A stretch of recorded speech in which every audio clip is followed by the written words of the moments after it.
नमस्कार साथियों, स्वागत है आपका मेरे चैनल पर। आज आप सुनने जा रहे हैं कबीरदास जी की एक और कहानी। जैसी मुख से निक से तैसी चाल चलाए, परब्रह्म नेड़ा रहे, पल में करे निहाल। संत कबीरदास जी इस दोहे में कहते हैं कि मनुष्य को केवल मीठी बातें ही नहीं करनी चाहिए, बल्कि उसका आचरण भी उसके शब्दों के अनुरूप होना चाहिए। यदि मनुष्य की वाणी और कर्म एक समान हो तो परमात्मा सदैव उसके निकट रहते हैं और उस पर कृपा करते हैं। केवल उपदेश देना पर्याप्त नहीं, बल्कि उन उपदेशों को अपने जीवन में उतारना ही सच्ची भक्ति और सच्चा धर्म है। वाराणसी नगरी में सुबह की सुनहरी वेला थी। गंगा नदी की लहरें मंद मंद बह रही थीं। आकाश में हल्की लालिमा फैल चुकी थी। घाटों पर साधु संत भजन गा रहे थे। मंदिरों की घंटियों की मधुर ध्वनि वातावरण को पवित्र बना रही थी। शीतल हवा वृक्षों की पत्तियों को हिला रही थी। दूर उड़ते सारसों की पंक्तियां आकाश को सुंदर बना रही थी। इन्हीं घाटों की सीढ़ियों से संत कबीरदास जी गंगा तट की ओर जा रहे थे। तभी उन्होंने सीढ़ियों पर बैठे एक युवक को देखा। उसका चेहरा चिंता से भरा हुआ था। उसका नाम दीपक था। कबीरदास जी उसके पास जाकर बैठ गए। क्या बात है बेटा, मन इतना व्याकुल क्यों है? दीपक की आंखें भर आई। गुरुदेव, मैं लोगों को सदैव सत्य और अच्छाई की बातें सिखाता हूँ, लेकिन स्वयं अपने जीवन में उन बातों का पालन नहीं कर पाता। मेरे मित्र अब मुझ पर विश्वास नहीं करते। परिवार वाले कहते हैं कि मेरी वाणी और कर्म अलग अलग हैं। अब मुझे अपने ही जीवन से घृणा होने लगी है। कबीरदास जी शांत स्वर में बोले, बेटा, संसार शब्दों से नहीं कर्मों से प्रभावित होता है।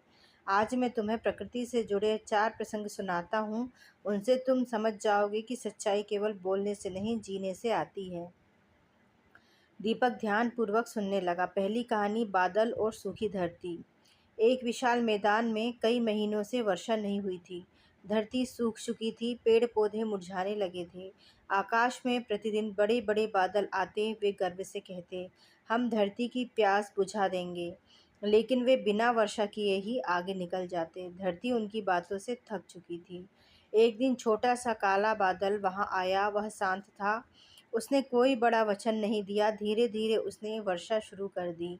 धरती की प्यास बुझने लगी। सूखे पौधों में हरियाली लौट आई। पक्षी प्रसन्न होकर गाने लगे।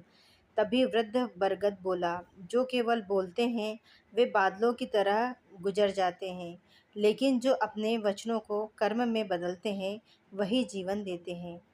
बड़े बादल शर्मिंदा हो गए। कबीरदास जी बोले, दीपक, मनुष्य की पहचान उसके शब्दों से नहीं, उसके कर्मों से होती है। दूसरी कहानी, सूरजमुखी और सूर्य। एक सुंदर खेत में अनेक सूरजमुखी के फूल खिले थे। उनमें एक छोटा सूरजमुखी बहुत घमंडी था। वह सब फूलों से कहता, मैं हमेशा सूर्य का सम्मान करता हूँ, लेकिन जैसे ही बादल आते वह अपना मुख दूसरी ओर मोड़ लेता। पास खड़ा एक वृद्ध सूरजमुखी शांत था। वह हर परिस्थिति में सूर्य की दिशा में ही खड़ा रहता। एक दिन भयंकर आंधी आई। घमंडी सूरजमुखी डरकर झुक गया और कीचड़ में गिर पड़ा। लेकिन वृद्ध सूरजमुखी मजबूती से खड़ा रहा, क्योंकि उसकी जड़ें सच्चाई से गहरी थीं। आंधी समाप्त होने के बाद खेत के माली ने बच्चों से कहा, सच्चा सम्मान वही है जो कठिन समय में भी बना रहा। घमंडी सूरजमुखी रो पड़ा। उसे समझ आ गया कि केवल बातें करना पर्याप्त नहीं होता। कबीरदास जी बोले, बेटा, सच्चा मनुष्य वही है जो हर परिस्थिति में अपने सत्य पर अडिग रहे। तीसरी कहानी, झरना और पर्वत। हिमालय की ऊंचाइयों से एक निर्मल झरना बहता था। उसका जल इतना शुद्ध था कि पशु पक्षी दूर दूर से पानी पीने आते थे। एक दिन पर्वत ने झरने से पूछा, तुम हमेशा दूसरों की प्यास बुझाते रहते हो, क्या तुम्हें कभी थकान नहीं होती? झरना मुस्कुराया, यदि मैं केवल शुद्धता की बात करूं और स्वयं गंदा हो जाऊं तो मेरा अस्तित्व ही समाप्त हो जाएगा। उसी समय पास से एक गंदी धारा बह रही थी। वह ऊंची ऊंची बातें करती, मैं भी लोगों की सेवा करना चाहती हूँ, लेकिन उसका पानी दूषित था। कोई उसके पास नहीं जाता था। धीरे धीरे वह धारा दलदल में बदल गई। उधर झरना निरंतर बहता रहा और सबको जीवन देता रहा। एक ऋषि ने अपने शिष्यों से कहा, मनुष्य का चरित्र भी झरने की तरह होना चाहिए, निर्मल, सच्चा और निरंतर सेवा करने वाला। कबीरदास जी बोले, दीपक, यदि मनुष्य का जीवन उसके शब्दों के अनुरूप ना हो तो लोग उस पर विश्वास नहीं करते। चौथी कहानी, दीपक और जुगनू एक घने जंगल में रात का अंधकार फैला हुआ था। उसी जंगल में मिट्टी का एक छोटा दीपक जल रहा था। पास ही कई जुगनू उड़ रहे थे। एक जुगनू घमंड से बोला, मैं सबसे अधिक चमकता हूँ।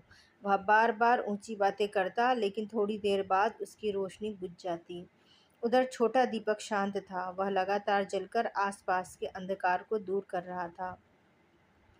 कुछ देर बाद आंधी चलने लगी। जुगनू डरकर छिप गए, लेकिन दीपक हवा से संघर्ष करता हुआ भी जलता रहा। उसकी रोशनी देखकर कई यात्री सुरक्षित रास्ता खोज पाए। सुबह होने पर जंगल के वृद्ध साधु बोले, क्षणिक चमक से अधिक मूल्यवान निरंतर प्रकाश होता है। जुगनुओं को अपनी गलती समझ आ गई। कबीरदास जी बोले, बेटा, सच्चा मनुष्य वही है जिसकी अच्छाई केवल शब्दों में नहीं, बल्कि हर कर्म में दिखाई दे। दीपक का परिवर्तन। चारों प्रसंग सुनते सुनते दीपक की आंखों से आंसू बहने लगे। उसे अपनी गलतियां याद आने लगीं। वह बोला, गुरुदेव, मैं केवल अच्छी बातें करता रहा, लेकिन उन्हें अपने जीवन में नहीं उतार पाया। कबीरदास जी मुस्कुराए, गलती समझ लेना ही परिवर्तन की शुरुआत है। दीपक ने पूछा, अब मुझे क्या करना चाहिए? कबीरदास जी बोले, पहले स्वयं वैसा बनो जैसा दूसरों को बनने की सीख देते हो। सत्य बोलो, पर उससे पहले सत्य को जियो। उस दिन के बाद दीपक का जीवन बदलने लगा।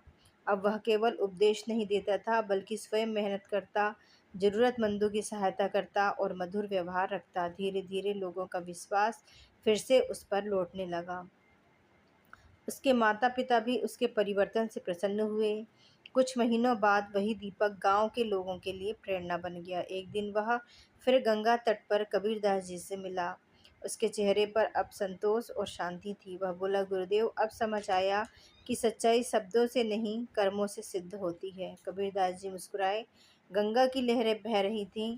उगते सूर्य का प्रकाश पूरे वातावरण को दिव्य बना रहा था और दीपक के जीवन में भी अब सत्य का नया प्रकाश फैल चुका था।